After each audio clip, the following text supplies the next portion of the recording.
Take a look at this video here. This is from the Best Defense Foundation's Facebook page. This is Russell Pickett from Soddy-Daisy in the blue hat there. On June 6, 1944, he was a private in the first wave to hit Omaha Beach. You can see him here hugging President Trump and Emmanuel Macron, the president of France as well. Mr. Pickett returned to France this week, 75 years after D-Day. As we told you before here on The Price of Freedom, there are several local heroes who fought during D-Day. That includes Russell Pickett. We talked to Mr. Pickett just before he left for Europe.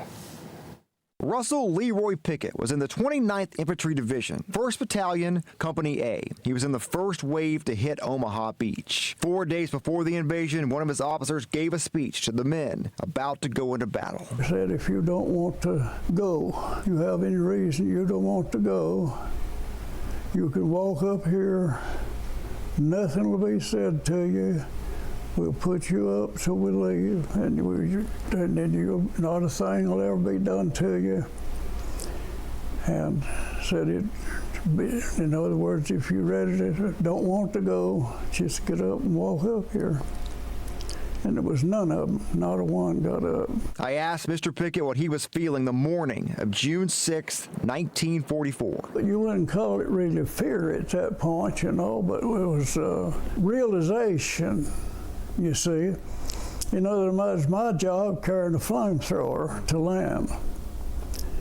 That I knew was a suicide job.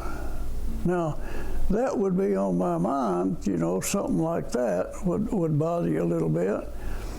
But I didn't try to get out of doing the job. He says the job was dangerous because the flamethrower did so much damage, the Germans would want to take out that threat first. Somebody had to do it, and might as well have been me as my buddy. The morning of the invasion, he was in a small boat approaching Omaha Beach. I was landing over on the right-hand end. Our beach was about 6,000, about 5,000 or 6,000 yards wide.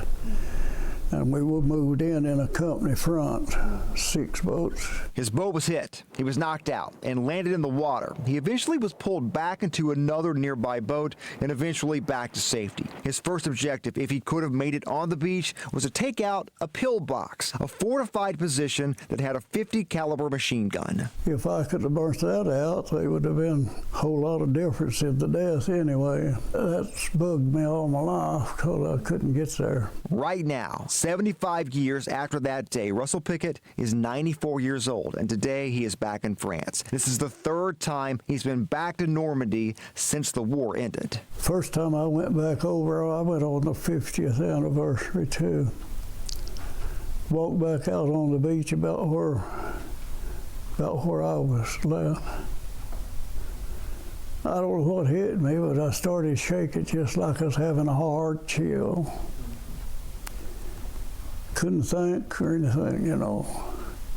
And took me, I guess, 5 or 6 minutes before I finally got back, hold of myself a little. So it does things to you, you believe me.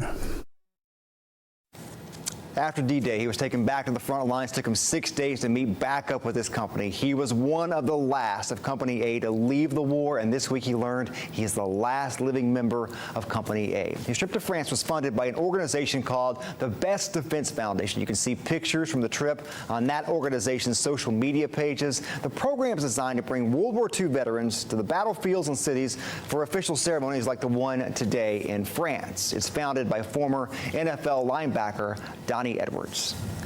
Citizens and